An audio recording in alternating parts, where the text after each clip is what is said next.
Hello and Merry Christmas and welcome to Truth Set Free. I am your host today, Matt Kessie. I'm here with Pastor Steve Whinery. Matt Lewis is not here today because he knows that I am the true Christmas magic. And so he is watching from home, and I hope you enjoy every bit of it, Lewis. Also, I fit better in the screen.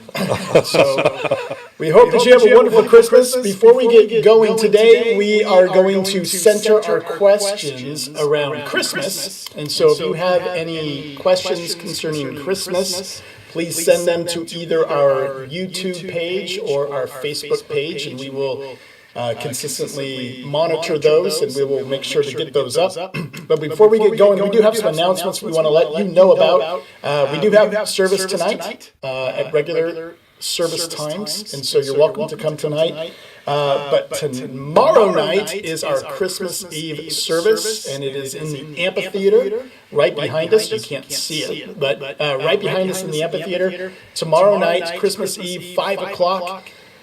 The whole family is invited. We invite you to come. It's going to be a wonderful time. We're going to sing some Christmas carols.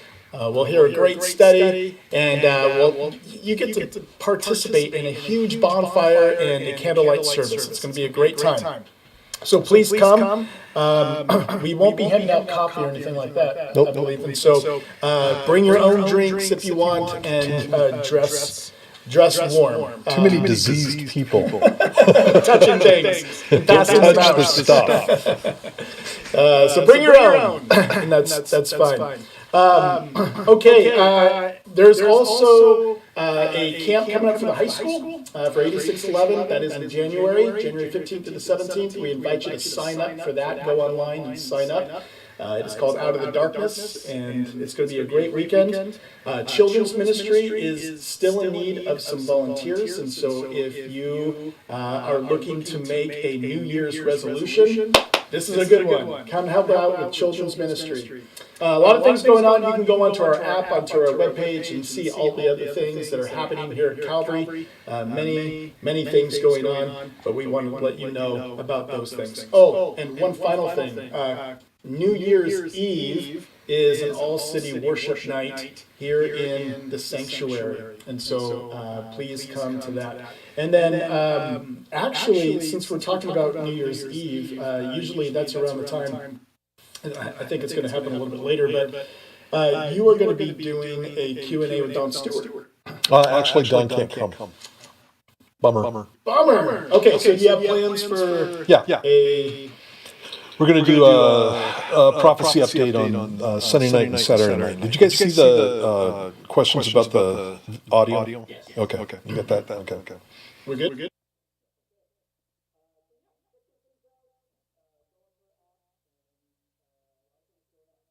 So let's get started with our questions here. The first thing I was going to bring up, you look like you were going to say something, is the question about the Christmas star. Now, we just saw a star in the sky, or actually, they weren't stars, they were planets, and we saw Jupiter and Saturn have a conjunction, which means from our perspective, the two planets touched. Is that the Christmas star? Is that what the Magi saw? What's the big hoopla with all of this? Yeah, there's been all kinds of different ideas about what the Christmas star was. Some people think that maybe it was a nova or a supernova, and that's a possibility. Other people think that it may have been a comet, and there's no, as far as history goes, there's no comets that were seen during the era when Jesus would have been born. And so that's probably not a possibility. One of the things that you see in Matthew's gospel is that the only ones who are really paying attention to the star are the Magi. Mm-hmm. And so it kind of makes it a situation where it's not something that the regular populace would have seen. And a conjunction of planets is a good possibility. It's a good possibility that that's what it was. But you don't just have conjunctions of planets, you have conjunctions of planets with stars. You don't have conjunctions of stars with stars because stars don't move as, they do move, but we don't see them moving because they move over, you can't see the movement of a star unless you're looking over hundreds of years. But planets move pretty swiftly across the sky. And so conjunctions are a pretty common thing.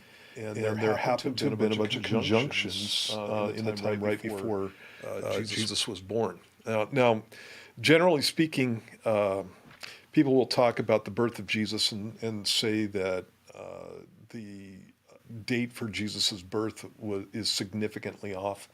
And what they're doing is basing that on the death of a guy named King Herod. He's actually the guy that you see written about in Matthew's Gospel in Matthew chapter 2. And, there's without getting into the weeds, there's a couple of issues with the death of King Herod. One of them is what's called the War of Varus. Varus was a Roman governor during the time around Jesus' birth. And the other one had to do with a lunar eclipse that took place right before Herod's death.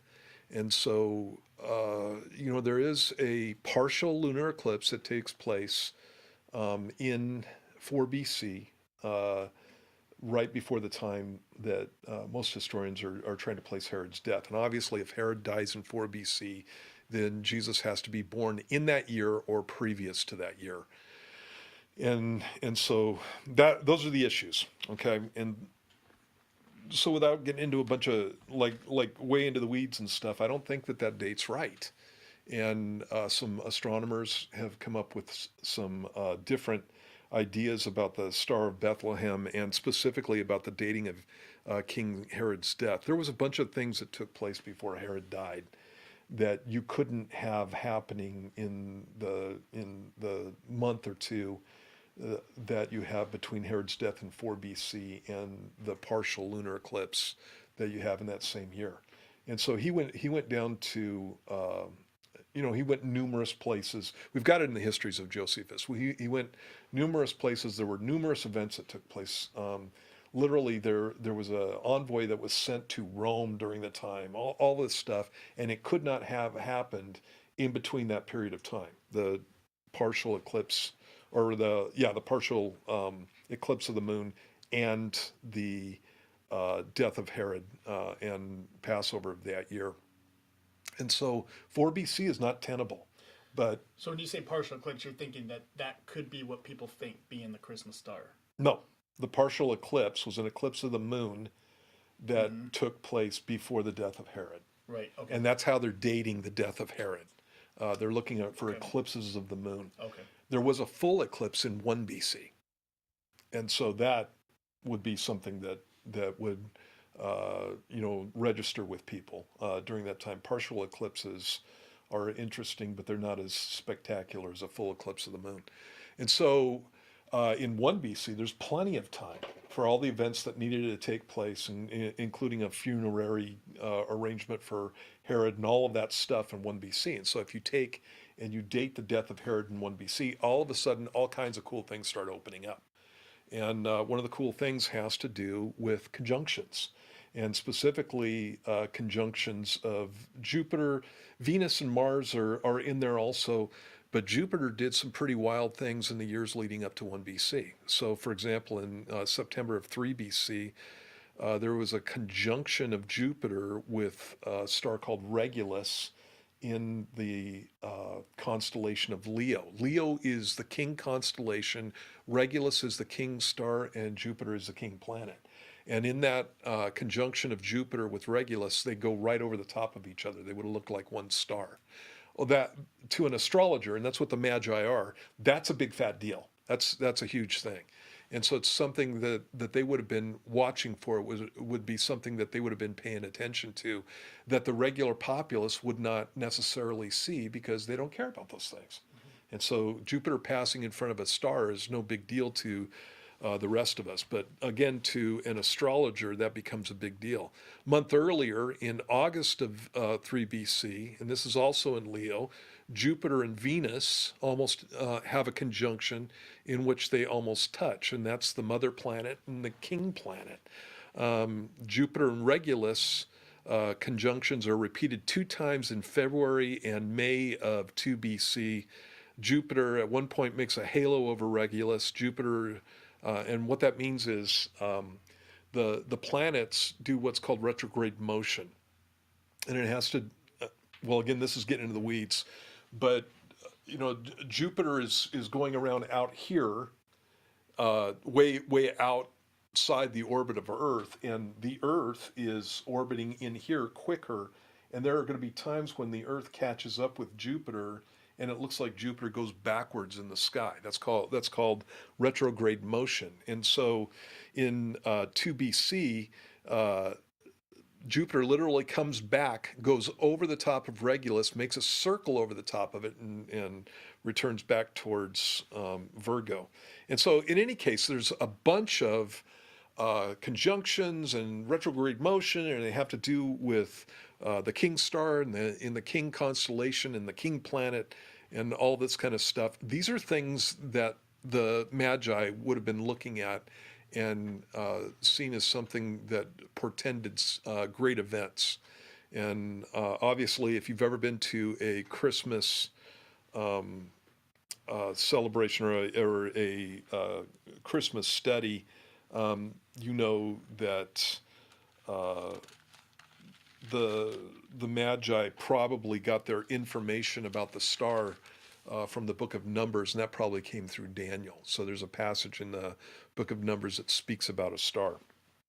So that would most likely be the Christmas star that we're talking about when the Magi themselves have seen his star in the east.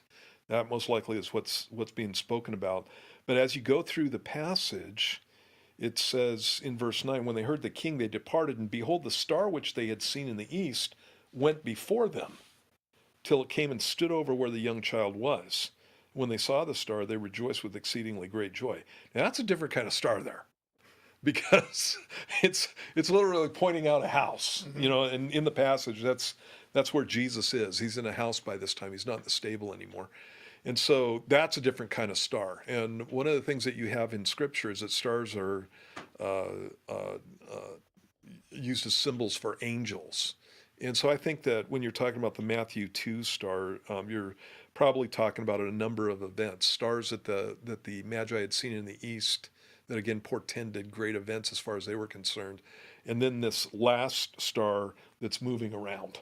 And it is interesting that in 2 BC, actually December 25th of 2 BC, at a certain time at night, from the perspective of Jerusalem, Jupiter would have been right over the city of Bethlehem. But I don't know that it could have pointed out a specific house. So anyway, that most likely is what we're talking about. And when you're talking about Saturn and Jupiter having a conjunction this year, that's really interesting stuff. But there wasn't a conjunction of Saturn and Jupiter in 2 BC or 3 BC or anywhere during the time that Jesus was born. So it wouldn't have been specifically that. Okay, so yeah, to try to summarize this, so what we know is that there are some conjunctions and some interesting things that are happening in the sky after 4 BC. Right. And way interesting. Herod has to be, his death has to happen closer to 1 BC, or it cannot happen in 4 BC because, it can't happen in 4 BC because Jesus was born then, and Herod is killing all the kids under 2. Right. Yeah. Unless we're pushing Jesus's birth way back. The thing with Herod's birth or Herod's death being in 4 BC, it specifically there's not enough time for it. Right. So it's connected with a lunar eclipse and Passover that year, and there's not enough time between the lunar eclipse and Passover to get all the events that took place between that eclipse and Herod's death before Passover. Okay. And so 4 BC is not tenable. You can't get Herod's death in that year. But again, 1 BC, there is a full lunar eclipse. And also in 4 BC, it wasn't a full eclipse. In 1 BC, there is a full lunar eclipse, and you can get all the events in. So I believe Herod died in 1 BC. And by the way, 1 BC is 1 year before 1 AD. There is no 0 AD. And so that takes the time of Jesus's birth, and it puts it more in line with what we have with our calendars too, which is interesting. So speaking of these magi, and this wasn't one of the questions, but since we're on the topic, why are these guys significant? What's the big deal about these guys from Persia coming to talk to Herod and say, "Hey, we're here to proclaim this king"? What does he care? They're kingmakers. The Magi in Persia are kingmakers. And so Persia is outside the Roman Empire at that time. And so you would have a caravan, a large entourage of guys that are coming with these guys who are known as kingmakers and known as being wise men and known as being, prognosticators, guys who can tell the future, that kind of stuff, coming to Jerusalem and coming to the palace of the king saying, "Where's the king of the Jews?" And he's going to pay attention. Yeah, and he's going to pay attention at that point because Herod thinks he's king of the Jews. He's gotten the title itself from the Roman Empire, and he was pretty jealous of the title. He had a couple of his sons and some of his wives killed because he thought that they were going to try to do a coup with him and take away his kingdom. So he was a maniac. Yeah, he was a maniac. He was paranoid. Yeah, he was There was no outrage that this guy would not do. As a matter of fact, I was talking about the events that took place before Herod died. One of the things that he had told the military to do was take all the elders of Israel and put them in a prison. He invited them to Jerusalem, on the pretext that he was going to have a talk with them or whatever. He put them in prison and told the military to kill them off on the day that he died so that all Israel would be mourning because he knew that nobody was going to be mourning for him. And so the guy was over the top. He was a crazy guy. Yeah. So okay, so good information on the star. Steve actually does a study on the Christmas star, and you can watch it with a program, basically a stargazer program that you can get on the Calvary Bible Study site and check that out. It's really good. It's really interesting. If you guys have access to that, you can get these on the you can get these kind of programs that you can download onto your computer. And if you go to 3 BC and take and make Jupiter the center of the program, you can watch what Jupiter does in the sky during that period of time. It's really cool. So, yeah, very cool. If you're a geek. A lot of these questions are actually going to kind of overlap. But the next question we come to is a question that a lot of people have because they want to know kind of where the Christmas tradition came from, the Christmas celebration, because the accusation from so many people, both Christians and non-Christians alike, because it's something I deal with Christians as well, is that a lot of the Christian tradition, specifically Christmas, was ripped off. It was taken from other pagan religions and different gods. And so with Persia, we have Mithras. With Egypt, we have Horus. And with Rome, we have Saturnalia. And so Mithras and Horus being these gods that are connected to being born in December 25th, connected with the winter solstice. Saturnalia being a festival that they celebrated during that time. Horus, the accusation, all these accusations about Horus, the god from Egypt, being born of a virgin, and her name was actually Mary, Meri, that he was baptized, that he had all these different followers, that he died. And so is this Christmas celebration that we cherish so much, is it really a ripoff of what was paganism infiltrating the Christian religion? Were we adopting these things into and changing paganism into a Christian culture? And so, what are these things, and how did Christmas become to be? Well, when you look at, let me start with the Horus thing. This is something that's been popularized by Bill Maher, and he said that the Jesus story wasn't original. That the Egyptian Book of the Dead, written in 1280 BC, describes a god Horus. Horus is the son of the god Osiris, born to a virgin mother. He was baptized in a river by Anup the baptizer, who was later beheaded. Like Jesus, Horus was tempted while alone in the desert, healed the sick, the blind, cast out demons, walked on water. He raised Asar from the dead. Asar translates to Lazarus. Yeah, he also had 12 disciples. Horus was crucified first, and after 3 days, 2 women announced Horus, the savior of humanity, had been resurrected. They get this from a book that was written by a guy named Massey in the late 1800s. He was a self-taught Egyptologist, is what he called himself, and every Egyptologist on the planet thinks he's a nutcase. He never gave any backup for any of this stuff. So when you talk about the Egyptian Book of the Dead, there is no Egyptian Book of the Dead. There's a lot of them, and none of the books mention Horus. And so that mythology comes from other sources. There's no mention of Horus in the Egyptian books of the dead. Horus is the son of the god Osiris, and he wasn't born to a virgin. Isis was his mother, and the story goes that Set, who's the bad guy in these histories, killed his father Osiris and cut his body up into 26 pieces and spread the pieces all over the place. One of the pieces, the most important part, got thrown into the Nile River and got eaten either by a crocodile or by a fish.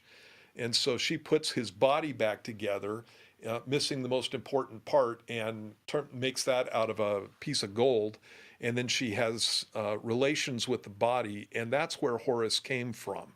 That is not a virgin birth, right? And so nothing virginal about that.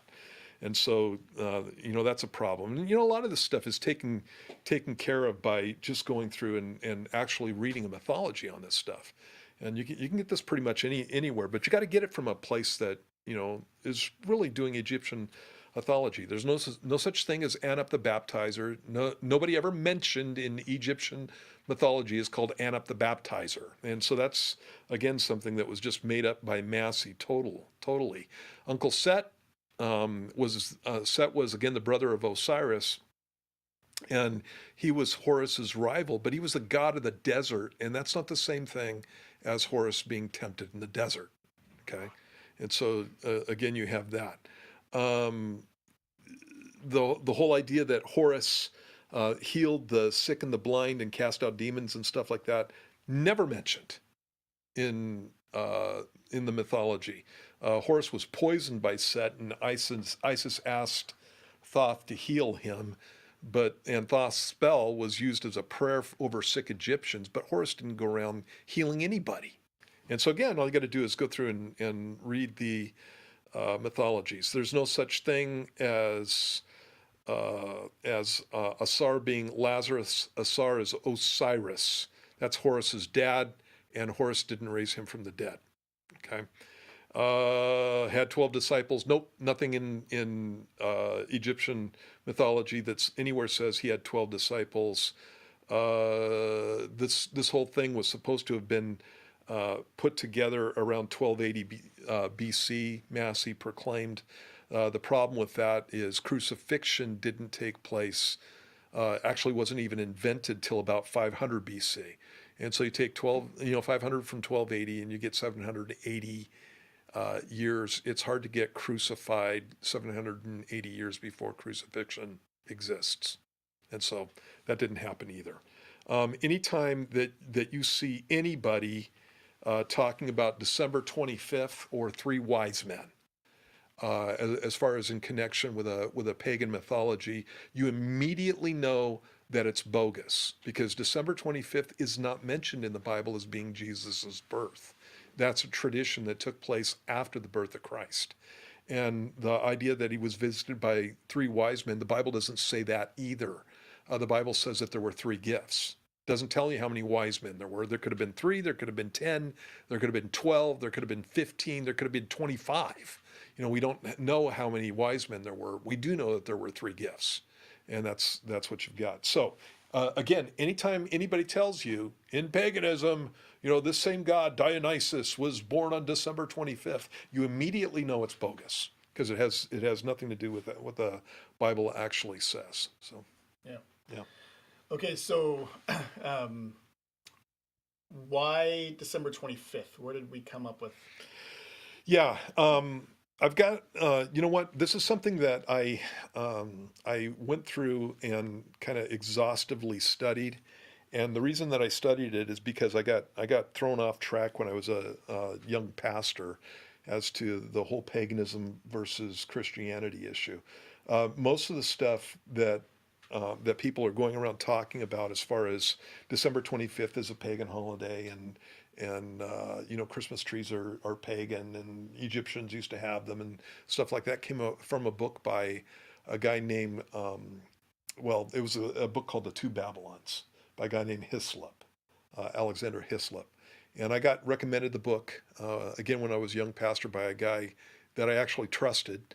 And so, it's one of those things where you can't know everything. And so there are times when you're taking people's words for it. And it was just, really eye-opening. Mm-hmm. Turns out that Hislop didn't do his homework, and that the stuff that he was basing his book on were just actually traditions from scholars who based it on assumptions that, they didn't check it out, is basically what happened. And so when you're talking about the December 25th holiday, a lot of times people will try to tie it in with the winter solstice. Winter solstice is December 21st. It's not December 25th. And then they try to tie it in with, it's not in the Gregorian calendar, but it is in the Julian calendar. And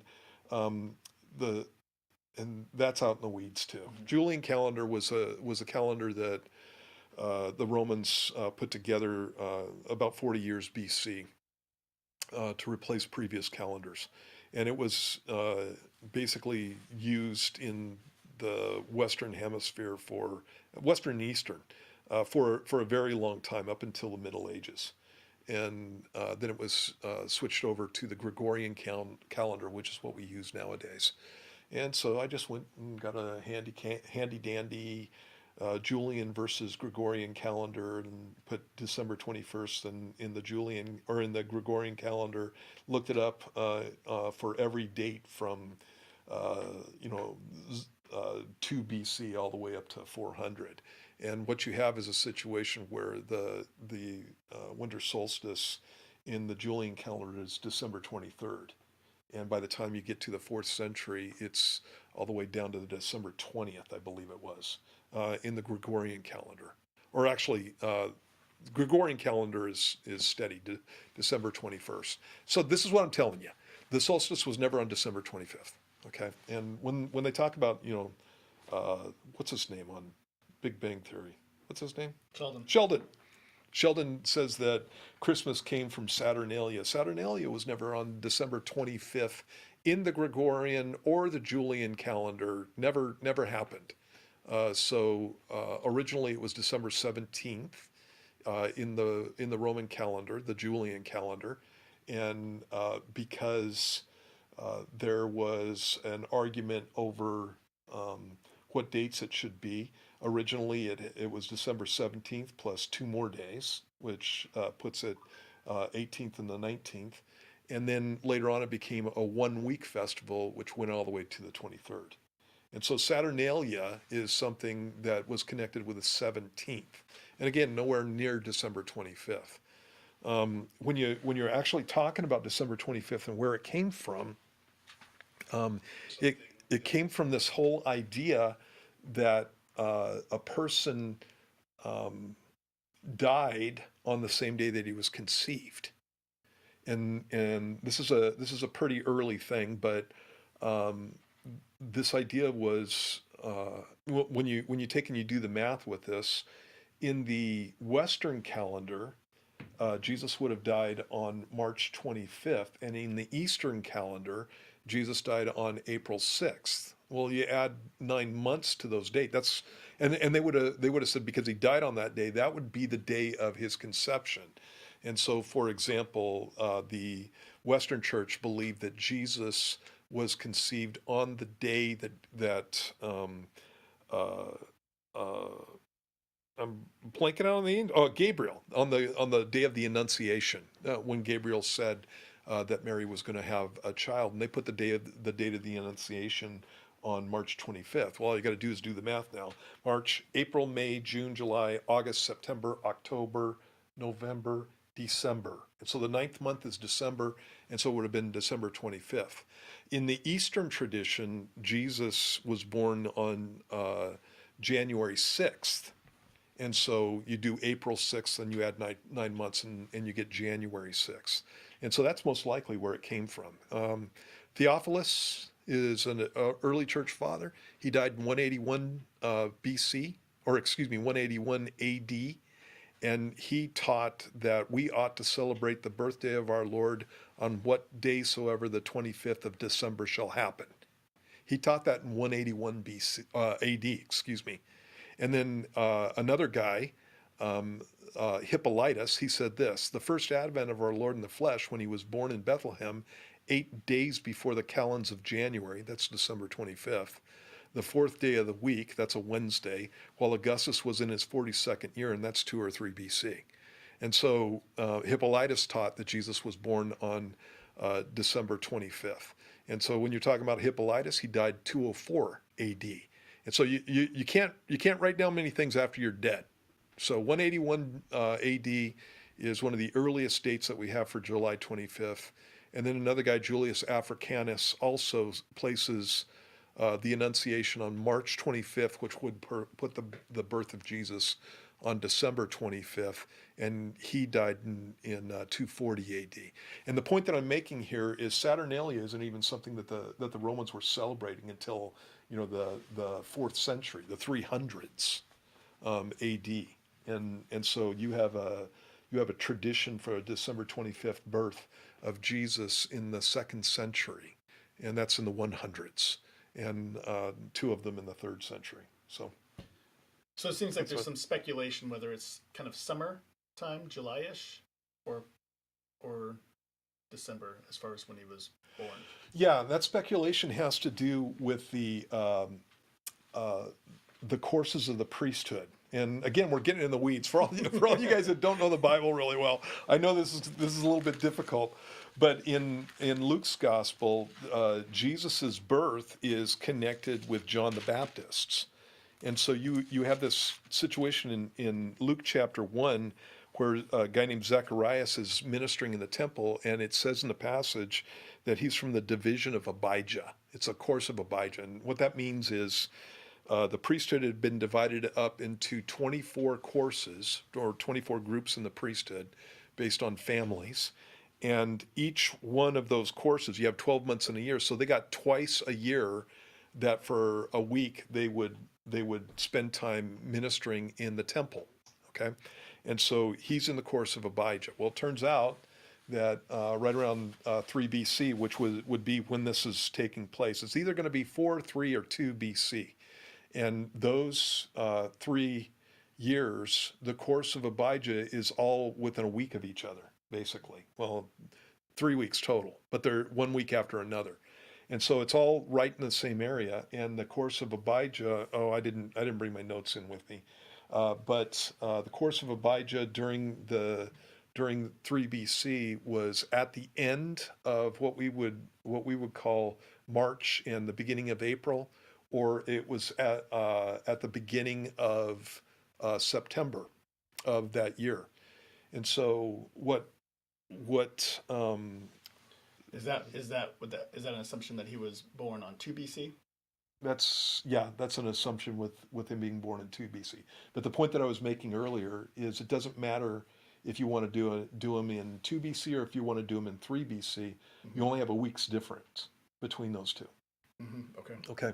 So Now, the way that they figure out where the course of Abijah is, and again, we're in the weeds here, sorry you guys, but the way they figure this out is they know what the courses were during the time that the temple was destroyed in 70 AD. And so they know what course it was, and all they have to do is start going backwards in time from that. But there's a problem there too. And the problem is that the Jews have leap years. They have leap years, and they have a leap month that they put in. It's called the month of Adar, and that's put in 7 times every 19 years. And so there's a question as to how these courses went during that time. And so the stuff that I'm giving you is based on the idea that they would try to keep the courses pretty much the same during the year, and then give one of the courses of the priesthood an extra week to make up for the month of Adar. And so that's the assumptions that are here. So what I'm telling you is it's not in stone. I don't think that this whole thing's in stone. And so basically, if you have the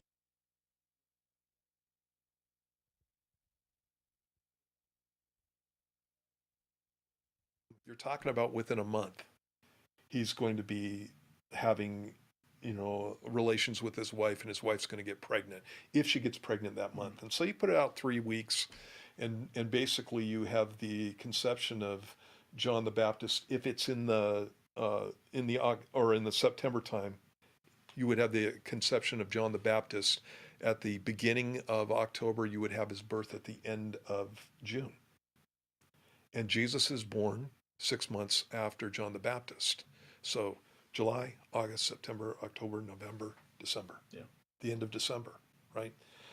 If you're talking about the March-April date, then Jesus would be born in the summer. And so they're about 6 months apart. And so he's either born, according to the courses, he's either going to be born in the summer, or he's going to be born in midwinter. And so all that to say that you can't throw out the December 25th date of the birth of Jesus. There's a long tradition for this, and there's some evidence, as again with the assumptions that I made with the courses of Abijah. So it's not something that I hang on to and say definitely Jesus was born December 25th, because I don't know that, because the Bible doesn't say it. But it's a very early tradition. Cool. Yeah. Very cool. Yeah. Raylan Murphy, you asked, where is the Christmas Star program? We'll try to find that for you and put a link on this page so that you can just click it and you can watch it. Since we're talking about the birth of Jesus, one of the famous participants in Jesus' birth is obviously the shepherds. Jesus is born. I guess we can kind of do 2 questions here, because one is, what is the inn? What is this special place that Jesus was born in? But the question we have on the screen right now is these shepherds. So these pedestrians out in the fields in Bethlehem watching over the sheep, they see this angel, and he says to them, don't be afraid, I want you to come. And the sign that's given to you is that you'll see the child wrapped in swaddling cloths, lying in a manger. And then suddenly there's a host of angels singing. They're bewildered by it. So why are these guys significant? Why is God going after these guys to come and be part of this whole event? So what's the significance of them?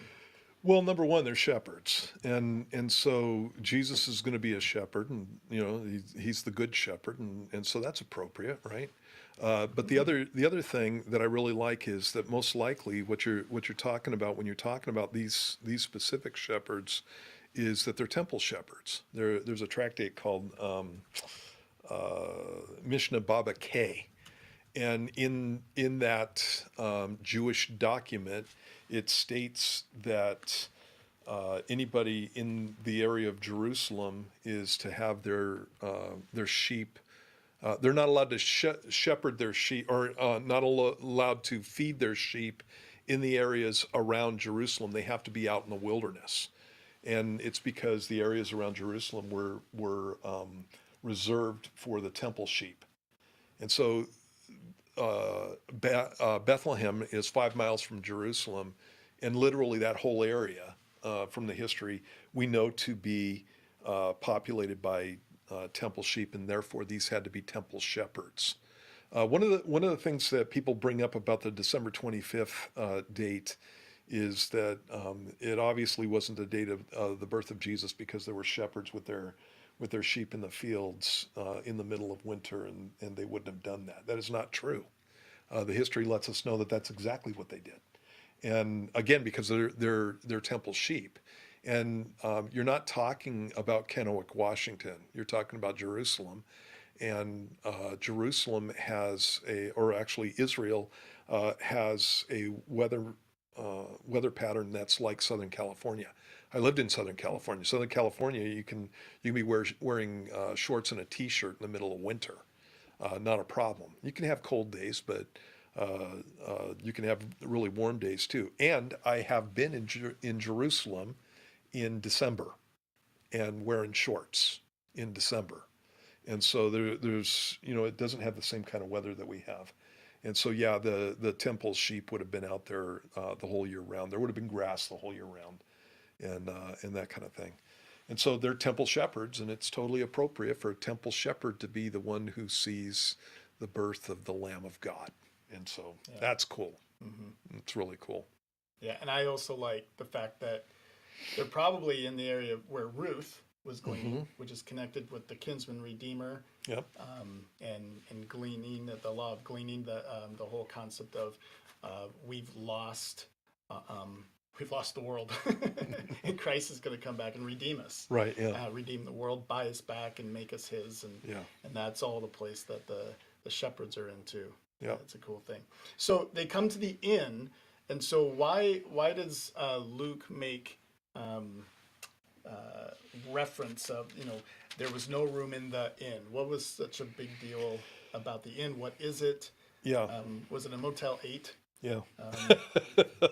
Because they always leave the light on. So what's the deal exactly. with that? I thought that was Motel 6. Oh, maybe. Sorry, Motel 8. Apparently your lights are off. Yeah, when you're talking about there's this thing that's been going around for a few years now. Actually, it's probably been about 20 years. The word that's used there for inn is a word that is translated guest room in other places in the Bible. Okay, and so Mark 14:14, Jesus talks about getting the guest room, and he talks about following a guy with a pitcher of water, and follow him into the house which he enters. Then wherever he goes in, say to the master of the house, the teacher says, where is the guest room in which I may eat the Passover with my disciples? And you have the same story in Luke 22:11. And so there are only 3 places where this word is used, and it's in this place in the Bible. It's in this place in Luke chapter 2, and it's also in Luke 22 and Mark 14:14. There's another passage that uses a different word for inn, and the word for inn that's used there, it's in the story of the Good Samaritan, is a word that means everyone is welcome. This word means loose down, a place to loose down. It's the idea of a place to take off your burdens, that kind of thing. Okay, so again, we're in the weeds with the history. Jerusalem was a place that people had to come, all the Jews had to come 3 times a year. All the Jewish men specifically had to come 3 times a year to keep the feast days. And so the Jews in Jerusalem were highly encouraged to make sure that they had a guest room for the people, for the crowds that would come in during the feast days. And so they would rent these places out, but it was a place for people to stay. And so the thought has been that there wasn't actually an inn, that this was a guest room, that they went to a house and there was no room in the guest room. And so Mary was put down into the lower part of the house. One of the things that the Jews did during these times is they would allow all their animals to come into the lower part of the house to keep them out of the weather or whatever. But again, you're talking about Southern California. This is the weather that we're speaking about. And so the idea is that they didn't actually go to an inn. they actually went to one of the houses that would have been in Bethlehem for housing people. Again, Bethlehem's only 5 miles from Jerusalem, so the same tradition went with these guys, that they would have a guest room in their home. And so they went to somebody's home, and there wasn't room in the guest room, and so they had to go down into the lower room in the house, and that's where Mary had the birth of Jesus and laid him in a manger. And okay, I mean, you can do that. It still doesn't change anything because it's still a stable and there's a manger, right? It's a place where you house animals, okay? And so it doesn't really change anything there. I don't really think that that's the case, though, because in both the other instances where this term for guest room is used, you have it connected with a house. It's not just thrown out there as a guest room.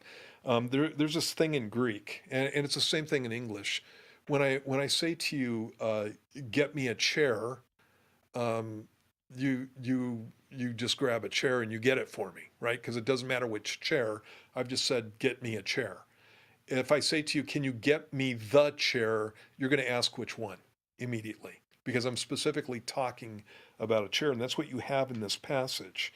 She brought forth her firstborn son, wrapped him in swaddling cloths, and laid him in a manger because there was no room for them in the inn. It's not in an inn. It's in the inn. So this is a particular place that's being spoken about. And obviously you would have inns, not only guest rooms in houses, but you would have inns in various villages. And it's probably what's called a caravansary.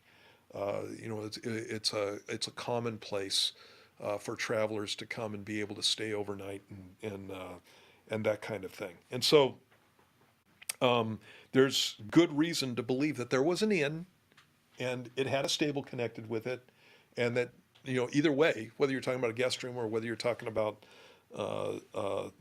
an inn, you're going to have a stable in either instance where there is a manger that Jesus can be laid in that instance. I just happen to think that the inn is a valid translation of that passage. That's why in most Bibles it's translated in the inn.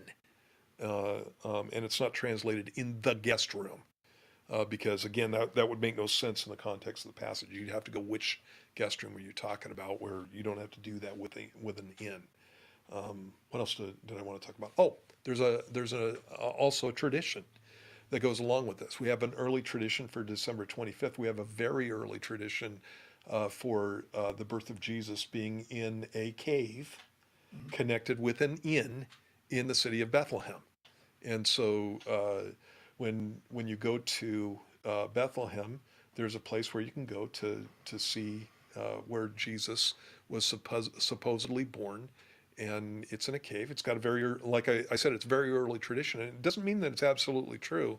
But when I go to Israel, I talk with the guides, and I say, when we're in a place where we know that this absolutely took place, we're going to classify it a 1. So can you tell us it's a 1? And the reason you do that is because you don't want to offend people. Mm-hmm. And then places where it's like, yeah, it's a really good tradition, and there's a really good possibility this is the truth, that's a 2. And if there's no way that it ever happened, and this is just nonsense that somebody came up with, that's a 3.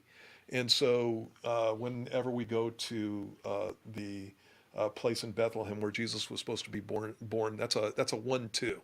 And if it's it's at the very least a 2. Mm-hmm. There's a very early tradition that this goes along with it, and so you don't have to change your nativity scenes. Mm-hmm.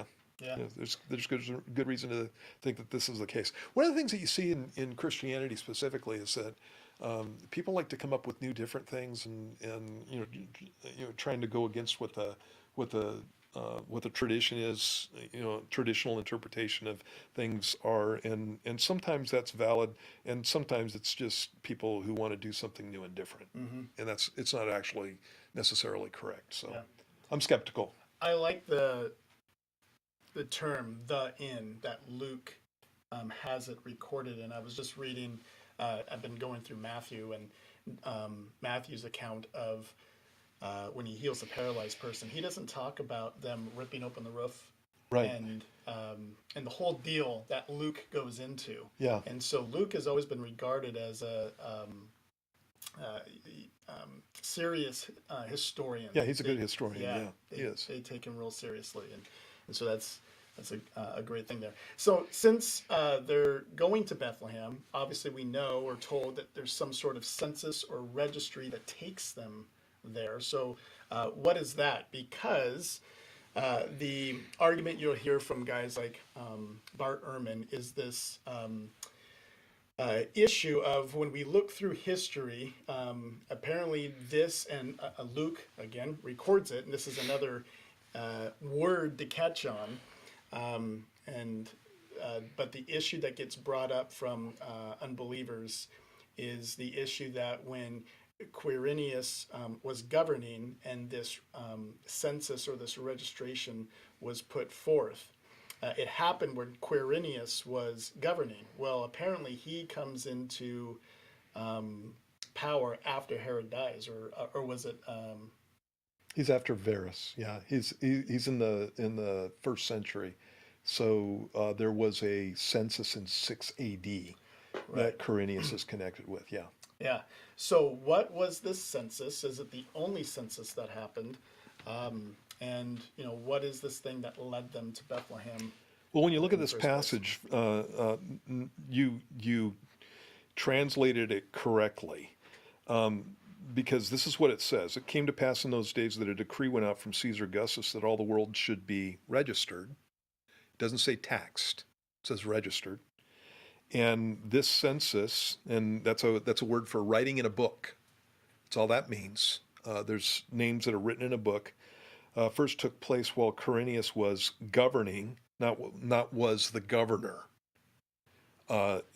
in Syria, or governing Syria. Actually, I should look that up and see if there's a. Let me do this real quick. Oh, got to get in the right place. I'm messing with my Bible program, guys. Just a second. Let me get to Luke 2. Oh, yeah, this is the argument. A census held under Quirinius could not have occurred during Herod's reign, for Quirinius was not governor until after Herod's death. Right. It doesn't say that he was governor.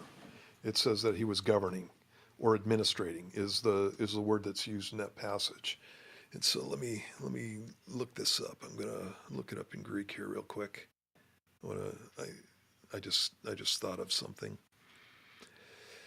I'll dance for you. Christmas dance. Okay. Nope. Moving on. I got my question answered. You don't care about the question. In any case, the word there is administrating in Syria, or it could be translated governing. It doesn't say that he's the governor of Syria. One of the things that you have with Quirinius is that he's somebody who's been in the area for a very long time. He was there during the reign of Varus. He was there. Varus is a guy that was connected with that. He was one of the governors of Syria. He was actually there with the guy who preceded Varus, and he was a guy that was connected with a registration that took place in what we would call southern Turkey, which is just north of Syria at the time. And so he's a Roman authority who is in the area all during that time. One of the things that would take place when you would have governors replaced is that they wouldn't necessarily show up on the day, leave on the last day of their term of office, and they wouldn't necessarily show up on the first day of their term of office. These are Roman officials. And so Quirinius very well could have been a lieutenant during the time that these different governors were there, and he could have had his administration there. There is a census or a registration that's taking place during this time, and Quirinius is somebody that was connected with that, and he was actually mentioned in the histories as being connected with specifically this kind of thing up in southern Turkey, just before this period of time. And so it's totally reasonable that he might be down in Syria doing exactly the same thing during the time that this was going on. There are assumptions, like I said, that are made with this guy. The assumption is that Quirinius is the governor. It doesn't say that. The assumption is that there was a tax, and it doesn't say that. And all it says is that there was some kind of registration that was taking place. One of the things that was taking place during that period of time was a celebration, basically, of the fact that Caesar Augustus was in power. Let me do this. Nope, I don't want to do that one. I'm gonna read to you from an article that I've got here.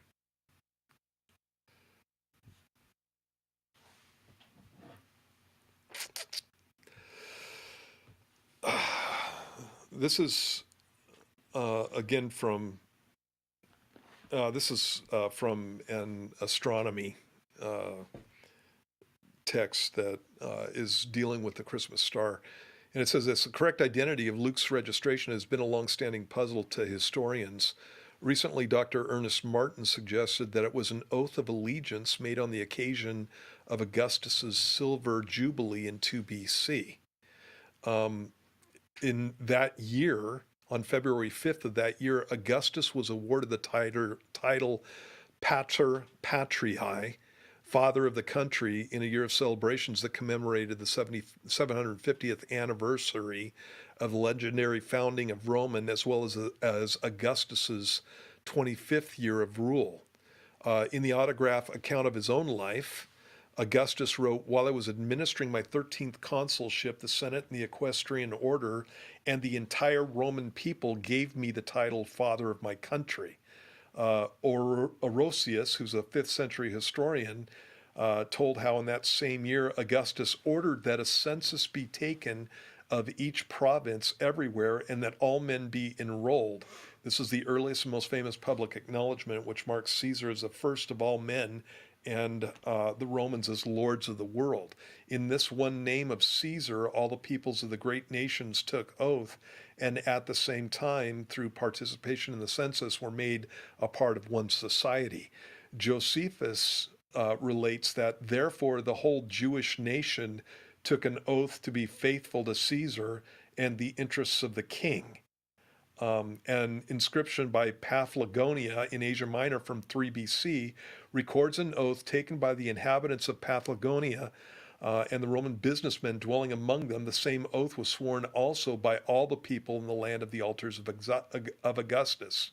Note that the common thread here is an oath of allegiance required of all the people, citizen and non-citizen alike, both in the empire and its provinces, for the purpose of establishing fealty. The oath was either ordered by Augustus at the time of his jubilee and completed that year in 2 BC, or it was conducted during the year prior to the jubilee in 3 BC, and the results presented to him as part of the ceremonies.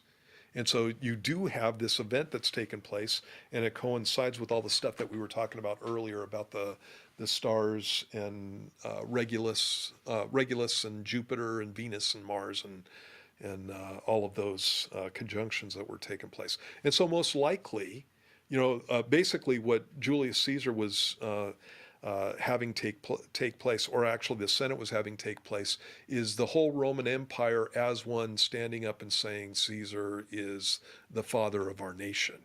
And that's a hard thing to do. And so what they did was they registered guys.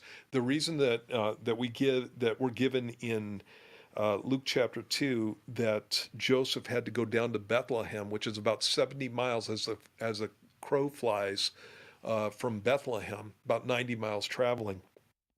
The reason that they had to go down there is because it was the city of David, and because he was of the house and lineage of David.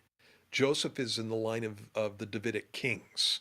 And so it would be an important thing for him to recognize Caesar as being the father of his country, recognize him as being the Roman emperor, because, again, he's from the line of the kings. You'd have the same thing with Mary. She's from the line of the kings also, but Joseph is from the legal lineage of the kings. And so that was an important thing. Also, in the passage in Josephus, it says that the Pharisees refused to do it. And so they were fined, and that fine was paid for them by a Jewish ruler. So it was a big deal. Okay, so we're coming to the end, and I have been looking. If you go to the Calvary Chapel Tri-Cities app, we have an app for your smartphone. And if you go there and in the search bar, you type in the word star, you will find 3 studies that Pastor Steve does on the Christmas star. So there's one in 2012, one in 2011, and then there's one he does in Matthew 2.